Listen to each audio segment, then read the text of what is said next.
Defending champions RCB. As a CSK fan ये बोलना आसान नहीं है, लेकिन ऑनेस्टली मैं उनके फैंस के लिए समझ सकता हूँ कि उन्हें कैसा लगा होगा लास्ट ईयर जब वो 18 साल के लंबे इंतजार के बाद फाइनली आईपीएल ट्रॉफी जीते थे। अब देखो, हमारी टीम तो मतलब मैं तो सीएसके सपोर्टर हूं, तो हमारी टीम तो 5 बार जीत चुकी है। लेकिन as an Indian team supporter 2013 के बाद हम कोई आईसीसी इवेंट नहीं जीते थे। 2024 का T20 वर्ल्ड कप जीते, 11 साल का इंतजार किया, और सिर्फ T20 वर्ल्ड कप की बात करूं तो 17 साल का इंतजार था। तो ऑलमोस्ट सेम वेट था, तो I can resonate with them. But very good campaign last year. And question ये है कि क्या इस साल आरसीबी वो टाइटल अपना डिफेंड कर सकती है या नहीं। तो आइए पहले सबसे पहले ये देखते हैं, एक बार रिविजिट करते हैं लास्ट ईयर कि कैसे आरसीबी ने 18 सालों के लंबे इंतजार के बाद ये टाइटल कैसे जीता था। देखिए, सबसे पहला कारण जो मुझे लगता है वो ये था कि एक माइंडसेट का चेंज था, एक माइंडसेट का शिफ्ट था। जो सुपरस्टार अप्रोच की Chris Gayle, Virat Kohli, AB de Villiers, इससे बाहर निकल के एक टीम बन के खेली है आरसीबी, जहां प्रॉपर प्रॉपर बॉलर्स हैं, मिडिल ऑर्डर है, फिनिशर है, और इन सब ने अपना काम, अपना रोल बखूबी समझा, उसको निभाया, और वही कारण था आई थिंक कि आरसीबी वो टाइटल जीता। दूसरा एक और कारण मुझे लगता है कि रजत पाटीदार देखो सुपरस्टार नहीं थे। आरसीबी फैंस जानते थे ऑब्वियसली कि उनकी टीम के कैप्टन अपॉइंट हुए थे। आईपीएल देखने वाले जनरली तभी जान पाए रजत को। लेकिन वो हालांकि टेस्ट मैचेस खेले थे इंडिया के लिए, लेकिन वो बहुत बड़े सुपरस्टार जैसे विराट कोहली, या अगर पुरानी बात करूं तो राहुल द्रविड़ और अनिल कुंबले टाइप सुपरस्टार नहीं थे। तो उनको एक अपने आप एक्सपेक्टेशन कम हो जाती है, प्रेशर कम हो जाता है। दूसरा कारण था मेरे ख्याल से बॉलिंग की जो डोमिनेंस थी। हेजलवुड हुए, यश दयाल हुए, कृणाल पांड्या हुए, सूर्य शर्मा हुए, सबने एक यूनिट की तरह, प्रॉपर यूनिट की तरह बॉलिंग की थी। तीसरा कारण मैं बोलूं तो आप देखिए, 9 different man of the match winners थे ड्यूरिंग द इंटायर कैंपेन। ये दिखाता है कि अलग अलग मौकों पर अलग अलग खिलाड़ी खड़े हुए, वो प्रॉपर टीम एफर्ट था। फिर एक और इंपॉर्टेंट पॉइंट है कि जब आरसीबी इससे पहले चिन्ना स्वामी के बाहर खेलती थी, तो वहां के शायद क्राउड की वजह से या किसी और कारण की वजह से वो क्रम्बल हो जाते थे प्रेशर में। उन्होंने जो लास्ट ईयर फिर अपने अवे गेम जीते, that gave them a huge boost in points table. चौथा कारण था विराट कोहली। अब विराट कोहली तो 18 साल से इस टीम का पार्ट था, लेकिन पिछले साल ही क्यों जीते। तो देखो, एक कारण था कि जब आप कप्तान होते हो ना, तो आपको लगता है कि मुझ पे ज्यादा एडिशनल रिस्पॉन्सिबिलिटी है, मुझे ये देखना है कि सिर्फ अपनी बैटिंग नहीं, अपने रन नहीं, मुझे टीम को लेकर चलना है। तो कहीं ना कहीं एक एक प्रेशर ओढ़ लेते थे।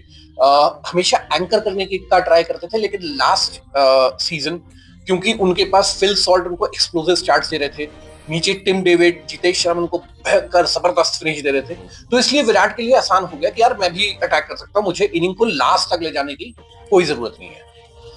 और I think the most beautiful thing, you can be a supporter of any team, but जिस तरीके से विराट फिर वो रोए थे, जो आंसू निकले थे, that was that was really heartfelt. कोई बच्चा जैसे रोता है कि उसका कोई टॉय उसे मिल जाता है, खोया हुआ टॉय, और बिल्कुल बच्चे की तरह। तो इट शोज कि यार how much this cup meant to him.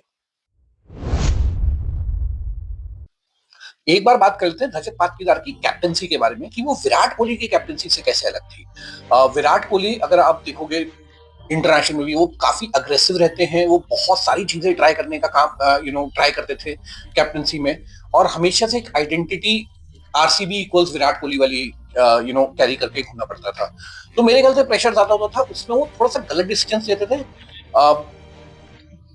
Hindsight में कहना इजी है, बट पाटीदार कंपोज हैं, उतना अग्रेसिव नहीं होते हैं, और जो स्टार ड्रिवन टीम थी आरसीबी, वहां से पाटीदार को एक सिस्टम मिला है प्रॉपर, उनको proper openers, middle order, lower middle order, allrounders, bowlers, वो बहुत बढ़िया मिले थे।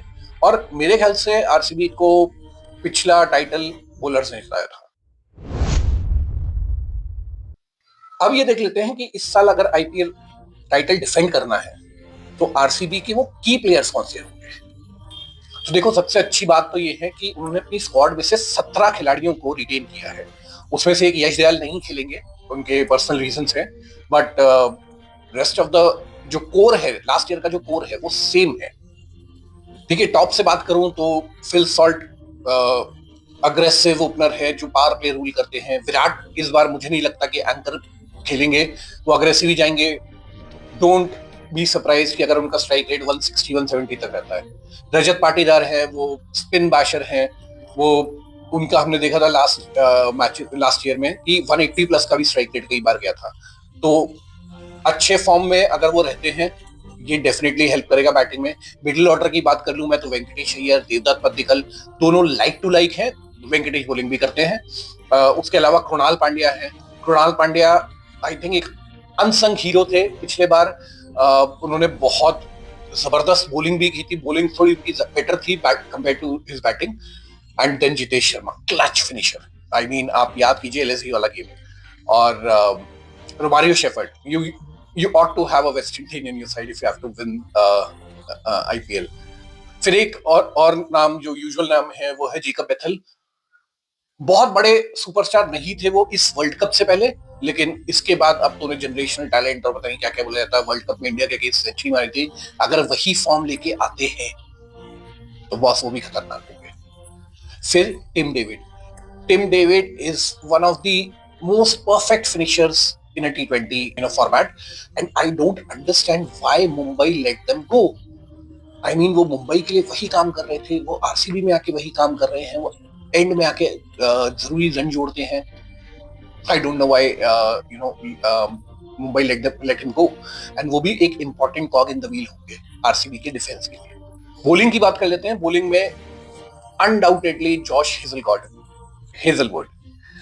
तो हेजलवुड पहले 10 दिन के लिए अवेलेबल नहीं है, तो आई थिंक 3 से 4 मैचेस मिस करेंगे, लेकिन उसके बाद वो आते हैं और अगर उनका फॉर्म, उनकी फिटनेस साथ देती है तो he will be really important factor. दूसरे हैं स्विंग किंग भुवनेश्वर कुमार। वो स्टार्टिंग में अगर 2-3 ओवर में एक आध विकेट ले जाते हैं, प्लस वो बहुत इकोनॉमिकल रहते हैं स्टार्टिंग में। वो लास्ट में अगर रन देते हैं वो एक प्रॉब्लम हो जाती है, बट जनरली वो स्टार्टिंग में अगर आपने उनको 3 ओवर लगा दिए तो 12-15 रन से ऊपर खेलेंगे, हो सकता है एक आध विकेट भी आपको दे दें। सुयश शर्मा है। सुयश शर्मा जब बॉलिंग करते तो वो बिल्कुल उनका सर घूम जाता है मिड ऑन की तरफ, लॉन्ग ऑन की तरफ, लेकिन बहुत एक्यूरेट हैं, बहुत अटैकिंग स्पिनर हैं।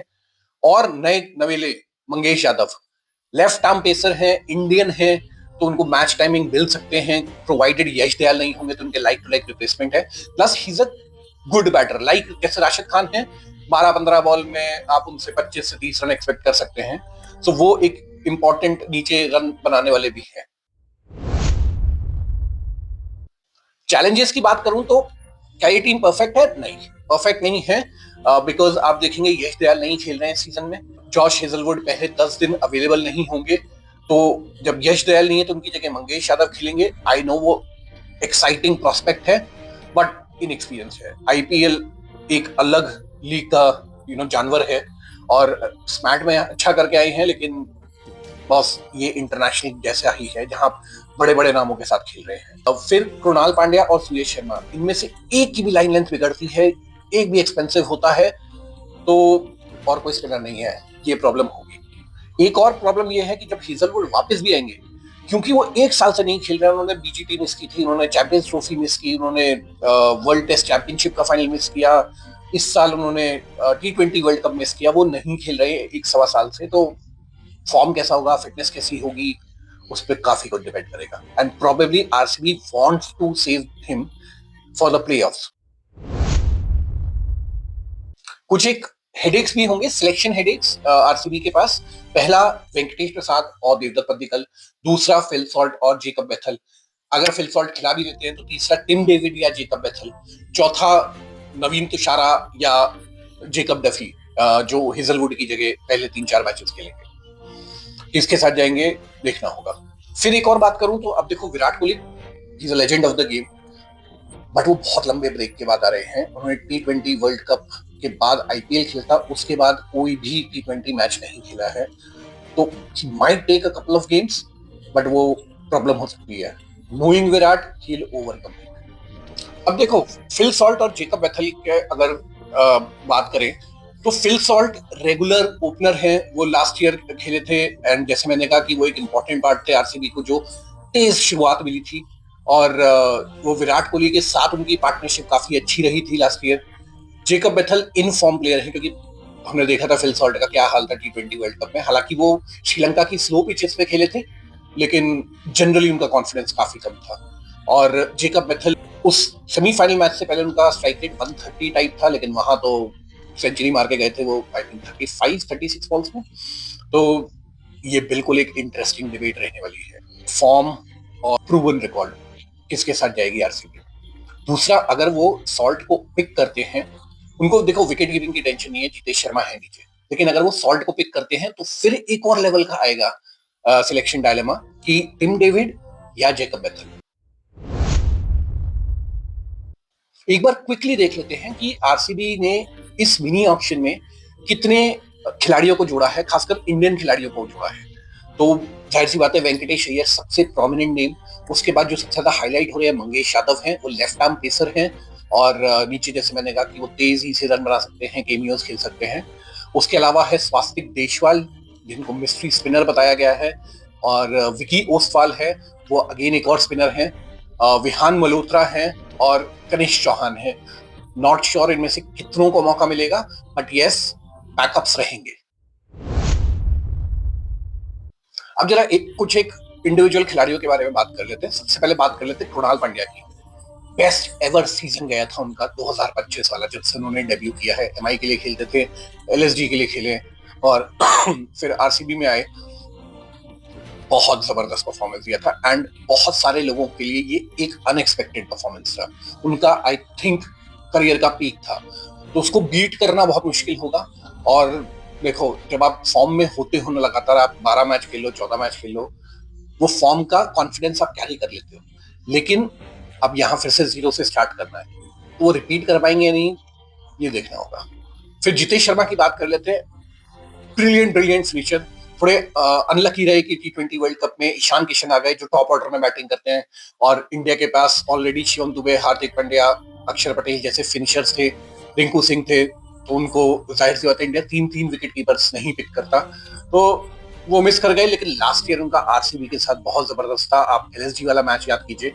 एंड कीपिंग भी उनकी पिछले कुछ सालों में काफी इंप्रूव हुई है। गेम फिनिश करके आते हैं, पहले बैटिंग करें अगर, तो लास्ट के 5 ओवर में आप उनसे एक्सपेक्ट कर सकते हैं कि वो 40-50 रन वो मारेंगे। टिम डेविड होंगे दूसरे एंड पे, और अगर वो चेज कर रहे हैं, चेज में RCB will not be finish until unless you get Jitesh out. अच्छा, एक और इंटरेस्टिंग क्वेश्चन है। कुछ लोग मैंने देखा था ट्विटर पे पूछ रहे थे कि यार आरसीबी इस बार रायपुर में मैचेस क्यों खेल रहा है। जो देखो, ऑफिशियल तो कुछ भी नहीं है, बट मुझे जो लगता है, जो मेरी रीडिंग है, वो ये है कि चिन्ना स्वामी का ग्राउंड बहुत छोटा है, and given RCB has good batting firepower, वो अपने बॉलर्स को थोड़ा और चांस देना चाहते हैं बड़े स्टेडियम में खेल के, जो थोड़ा इवन हो, जो ज्यादा बॉलर्स के या ज्यादा बैट्समैन के फेवर में ना हो, और दोनों के लिए खेले। अच्छा, तो उन्हें मालूम है कि बड़ा स्टेडियम हो तब भी फिल सॉल्ट, कोहली और जितेश, टिम डेविड, जेकब बेथल, ये सब किसी भी बाउंड्री को पार कर सकते हैं। तो वो एक पॉसिबल रीजन हो सकता है। बाकी मुझे और कोई नहीं लगता। आपको कोई लगता तो बताइए कमेंट करके। अब देख लेते हैं कि शुरुआत के कुछ मैचों में प्लेइंग 11 क्या हो सकती है आरसीबी की। तो पहले नंबर पे तो नो ब्रेनर विराट कोहली होंगे। सेकंड नंबर पे या तो फिल सॉल्ट या फिर वेंकटेश अय्यर। आई think they will start with Phil Salt, दिल सी की 2-3 मैचेस कैसे जाते हैं, उसके बाद वो लोग लेंगे। तो इसलिए मेरे सेकंड नंबर पे होंगे फिल सॉल्ट। थर्ड नंबर पे अगेन वेंकटेश अय्यर या देवदत्त पद्दिकल। देवदत्त पद्दिकल बहुत इनकंसिस्टेंट रहते हैं। पिछला सीजन अच्छा गया था, बट क्योंकि वो इतने पैसे खर्च करके वेंकटेश को लाए हैं, प्लस वो एक और बोलिंग ऑप्शन देते हैं, तो I am going with number 3 पे वेंकटेश अय्यर। नंबर 4 पे तो कैप्टन आएंगे रजत पाटीदार। नंबर 5 पे जितेश शर्मा आएंगे। नंबर 6 पर टिम डेविड आएंगे। नंबर 7 पर रोमारियो शेफर्ड को पकड़ लीजिए आप। नंबर 8 पे कृणाल पांड्या होंगे। 9 पे मैं कहूंगा कि मंगेश यादव आ जाएंगे, क्योंकि वो अच्छी बैटिंग कर सकते हैं। 10 पे भुवनेश्वर हो गए। 11वें पे आप देख सकते हैं जेकब टफी या Nuwan Thushara. I think they will go with Jacob Duffy, but Nuwan Thushara can also play in the final 11। Impact के लिए मेरे ख्याल से सुयश शर्मा रहेंगे या फिर देवदत्त पद्दिकल, बेस्ड ऑन की वो पहले बैटिंग करते हैं बाद में बैटिंग करते हैं। और इसमें 4 फॉरेनर्स इंक्लूड कर लिए मैंने। फिल सॉल्ट है, टिम डेविड है, नुवान तुषारा है और रोमारियो शेफर्ड है। अच्छा, मैंने टिम डेविड बोला था, लेकिन टिम डेविड या जेकब बेथल, इन दोनों में से कोई भी हो सकता है।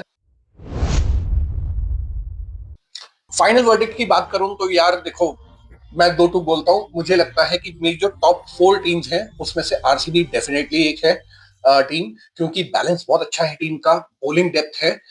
हालांकि वही प्रॉब्लम है कि जो मैंने कहा कि हेजलवुड स्टार्टिंग के 4 मैचेस में अवेलेबल नहीं होंगे, और पूरे सीजन के लिए आपके पास यश दयाल जैसे डेथ बॉलर नहीं है, तो डेथ बॉलिंग कौन करेगा, थोड़ी प्रॉब्लम हो सकती है। बट हाँ, टॉप 4 में आरसीबी मेरी तरफ से तो आ रही है। टाइटल डिफेंड कर पाएगी या नहीं, ये देखना होगा, क्योंकि अभी तक सिर्फ एमआई और सीएसके ने किया है। RCB is yes considered top 3 teams हैं आईपीएल की, उसमें आरसीबी भी आती है along with MI and CSK, तो they might join the other two big wigs. तो आप बताइए, क्या आरसीबी टाइटल डिफेंड कर पाएगी अपना, या कहीं ना कहीं वो चोक हो जाएंगे, या हो सकता है हमें एक नया ही विनर मिल जाए। तो जो भी आप सोचते हैं, कोहली के अलावा, क्योंकि मुझे मालूम है सबसे ऑब्वियस आंसर है, बट कोहली के अलावा आपका कौन सा फेवरेट प्लेयर है आरसीबी में, वो भी बताइए कमेंट करके। और क्या सोचते हैं आप कि नेक्स्ट किस टीम का लाना चाहिए, वो भी कमेंट कीजिएगा। मिलते हैं जल्दी दूसरे एक और टीम के रिव्यू वीडियो में। मैं हूं अक्षय, नमस्कार।